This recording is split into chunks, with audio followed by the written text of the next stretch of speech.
Hello everyone, welcome back to the channel और स्वागत है आपका मेरे नए व्लॉग में। और आज है 14 फरवरी और आज पापा का बर्थडे है। तो हमने कुछ प्लान किया है कि हम उनका बर्थडे अयोध्या में सेलिब्रेट करेंगे। हम सोच तो रहे हैं कि हम अयोध्या जाएंगे, बट अभी कुछ डिसाइड नहीं है बिकॉज़ पापा अभी गए हैं ऑफिस। अगर उन्हें छुट्टी मिल गई और वो आ गए वापस ऑफिस से तो हम जाएंगे। तो अभी हमारा डाउट में है कि हम जाएंगे या नहीं जाएंगे। सो वी आर वेटिंग कि पापा का कॉल आएगा और पापा बोलेंगे कि रेडी हो जाओ। तो हम लोग रेडी होना स्टार्ट होंगे। हम लोगों ने पहले डिसाइड कर लिया कि हम लोग क्या पहनेंगे। पूरी फैमिली जाएगी, मज़ा आएगी। लेकिन बार बार पूछेंगे मम्मी तो तो हम तो ऐसे करते पापा बोले तो थे सुबह 50% है।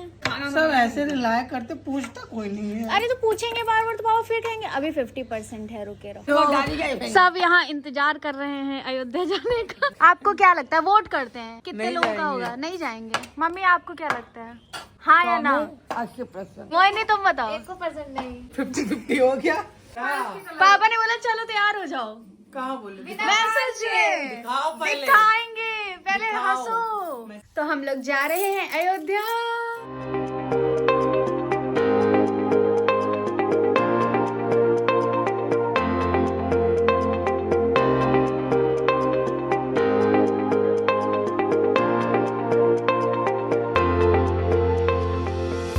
हम लोग रेडी हो चुके हैं, पापा का वेट कर रहे हैं और पापा आ रहे हैं। वो है दूसरी कन्या जो रेडी हो रही है और मम्मी सुंदर लग रही हैं। और ये है मेरे पति देव।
पहुंच गए हम लोग।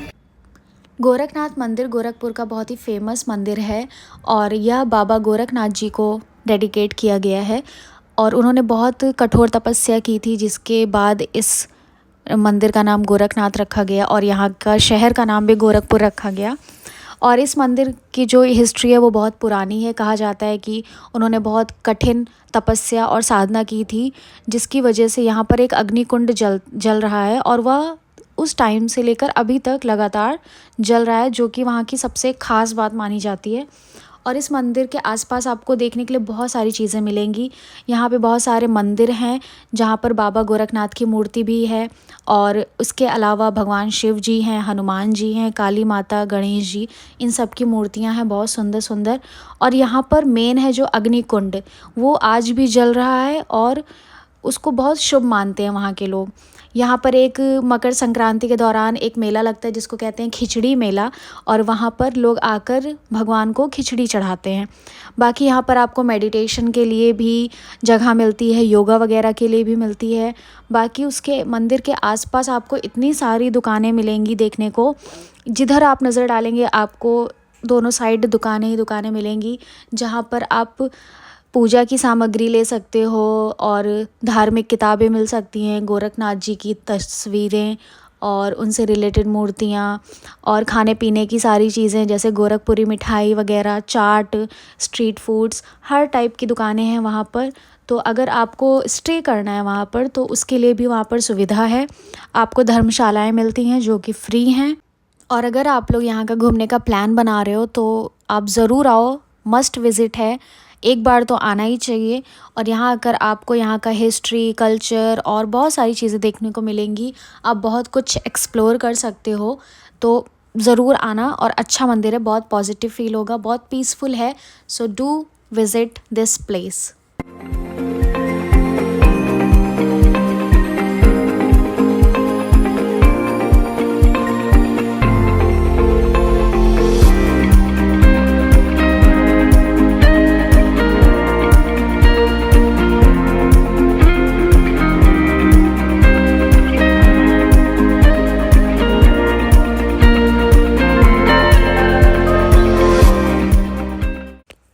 और वापस हम लोग जब घर जा रहे थे तो हमें रास्ते में ये लोग दिखे, जो लोग पुलवामा अटैक में शहीद हुए सोल्जर्स को श्रद्धांजलि दे रहे थे। सो जिस दिन हमने गोरखनाथ टेंपल विज़िट किया था वो 14 फरवरी था, और उस दिन इंडिया में बहुत बड़ा एक टेरर अटैक हुआ था जिसमें हमारे 40 सोल्जर्स शहीद हो गए थे।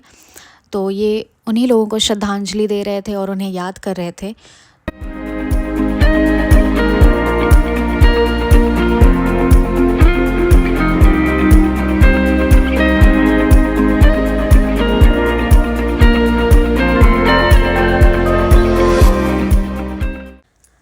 घर जाते जाते हालत ख़राब हो गई थी सबकी, और बैटरी एकदम डाउन हो गई थी, क्योंकि जहाँ से हम लोग गए थे भाई 100 किलोमीटर दूर था वो, और 100 किलोमीटर जाना, 100 किलोमीटर आना। हम लोग तो सिर्फ बैठे थे, पापा तो ड्राइव कर रहे थे, सोचो तो और थक गए होंगे। तो और ये रात का व्यू था, इतना प्यारा चाँद दिख रहा था, बहुत मस्त हवा चल रही थी, मतलब जो हल्की ठंड हल्की गर्मी वो वाला जो मौसम होता है वो था बीच का। और हम लोग ऐसे घूमते घूमते आ रहे थे। तो बीच में फिर पापा का ऑफ़िस पड़ा था, तो पापा को कुछ काम था ऑफ़िस में, तो पापा ने कहा थोड़ा देर रुक जाते हैं।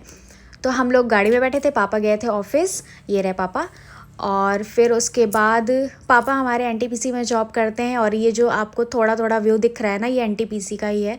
सो अगर आपको नहीं पता एनटीपीसी क्या होता है तो मैं बता दूँ, नेशनल थर्मल पावर कॉरपोरेशन। और ये एक सरकारी कंपनी है जिसमें कोयला, गैस और एनर्जी को यूज़ करके बिजली बनाते हैं। सो यस, पापा हमारे बिजली बनाते हैं। और ये जो कंपनी है ना, ये भारत की सबसे क्या बोलते हैं, सबसे अच्छी बड़ी बिजली बनाने वाली कंपनी है। और ये लोग उत्पादन करते हैं बिजली का, और फिर बिजली का पूरा मतलब बिजली क्या, इलेक्ट्रिसिटी का सप्लाई होता है। और ये हम लोग घर पहुंच चुके हैं। ये हमारी एनटीपीसी कॉलोनी है जो कि बहुत ज़्यादा सुंदर है, और मतलब इसके अंदर कॉलोनी के घुसते ही ऐसे लगता है कि हम कहीं और आ गए हैं। मतलब इट्स सो पीसफुल, बहुत नेचर फ्रेंडली, क्या बोलते हैं, एकदम पेड़ पौधे हैं, बहुत प्यारी जगह है। अगर आपने कोई एनटीपीसी कॉलोनी देखी होगी तो आपको पता होगा कि मैं क्या बोलना चाहती हूँ।